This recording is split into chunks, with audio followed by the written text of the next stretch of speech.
sa kwarta, sir. Provide na ni Lord tanan. Salamat Lord. Provide ni mo Lord tanan ang kinahanglan Lord Jesus.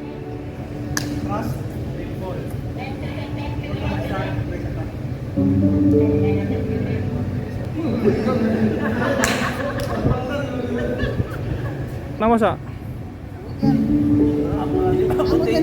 Oh, sige. Oh, piyong na nasabangan, piyong na. Full on.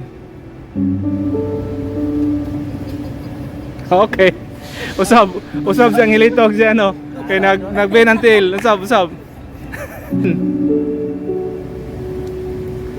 Usab si Loster, ni pilok ya panantil Loster. Usab. Sige. Okay, pakpake sila. Nice. Na-learn ako ani nga activity karon is about sa atong pagsalig jud. Sa una, sa wala pa jud ko kaapil ani. Akong pagsalig duha-duha. Sa panahon nga nay problema, wala, utaw kay mong utok, wala ka kabalo asa sa buhaton nimo una, sa buhaton nimo ani.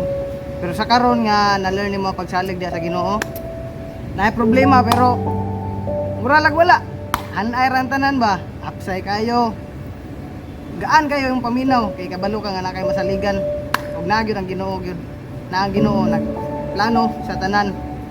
Ibutan lang jud sa imong utok nga sa kung unsa ang mahitabo sa imo tanan na nagyo purpose.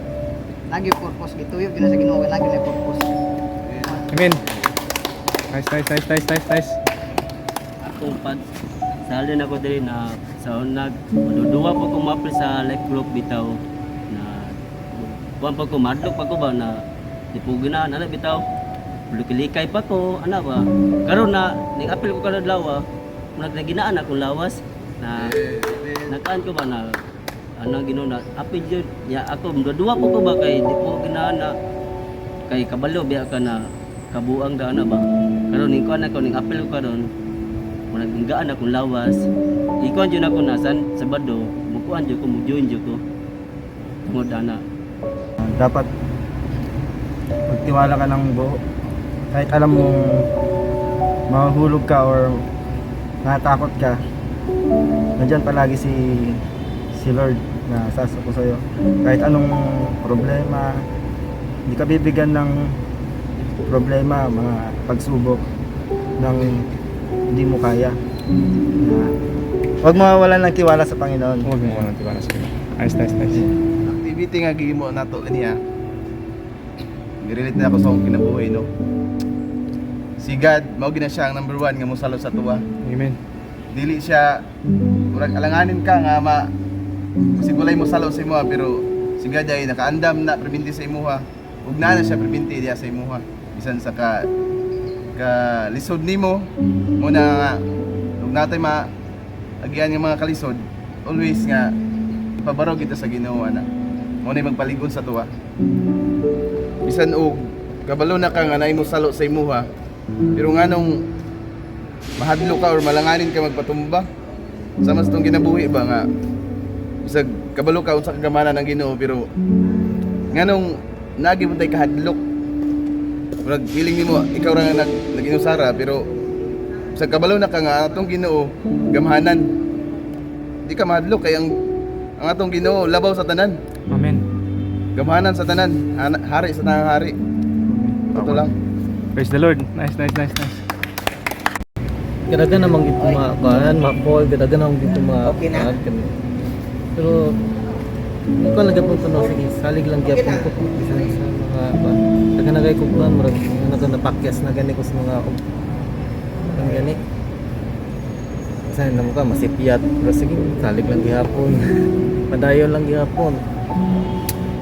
Wala may mawala kung musalig lang ka. Ano ko rin sa activity na ang pagsalig na tayo pala nagkapansin man nagkapoy masalig yung ba nagkapoy si Ginoo. Salig yo sa Ginoo kay para sa kuan murag problemado mo sa kuan kwarta. Kay para sa kasal niya para po sa mong baby. Moto na. Salig lang yung problema sa Ginoo na na ma-provide niya among mga panahanglan. Ampo lang yun perminti. Wala to sir. Nice. Nasa kwarta sir. Provide na ni Lord tanan. Salamat Lord. Provide ni mo Lord tanan ng kinahanglan Lord Jesus. Iko Lord, salamat sa Ginoo. Mamuhat kag milagro Lord. Na mga concerns niya Lord kabalo ka tanan. We trust everything diya sa imo Lord God. Salamat sa Ginoo. Your kingdom come, your will to be done. Open heavens kay Paul Lord. Salamat sa Ginoo. Ikaw mag-provide sa ilang needs tanan. Plasta rin mo tanan ng kasal. In Jesus name. Amen. Bless Paul. Sa Proverbs chapter 3 verse 5. Sa English nga version. Trust in the Lord with all your heart and do not lean on your own understanding.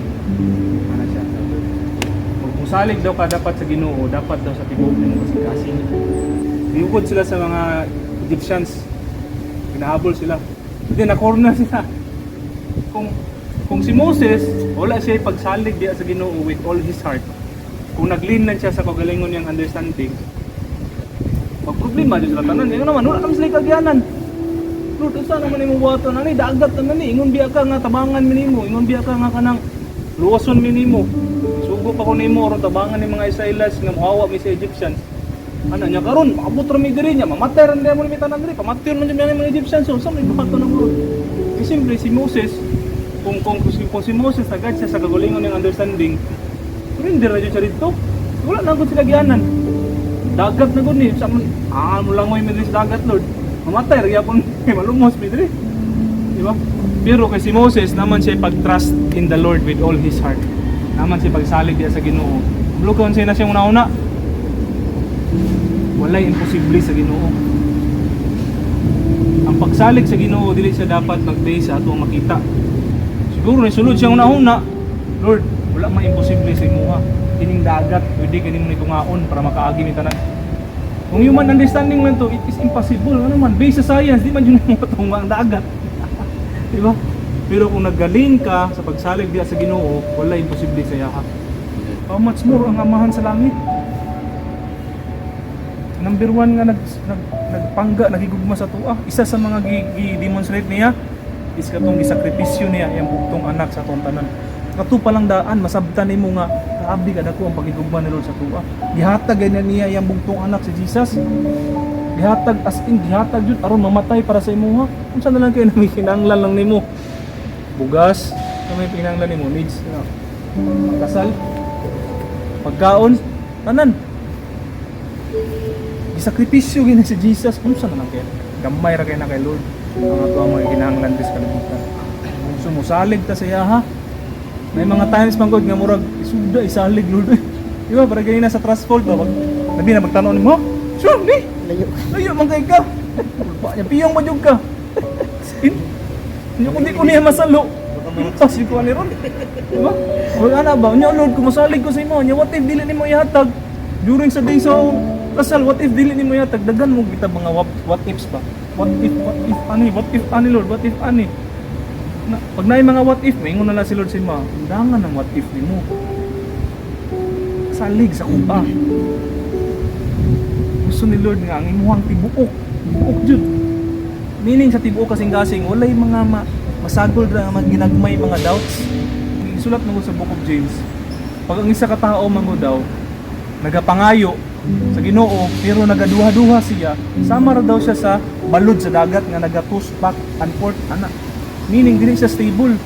Kana daw nga tao nga nagaduha-duha, dili daw siya mag-expect na makadawat gikan sa Ginoo. So dapat pag mangayo ta kay Lord, tibuok na kasing-kasing mosalig sa iya, ihatag niya sa tupa. Kami niya ang Team Furnace from Amiga Towers Davao. God bless you.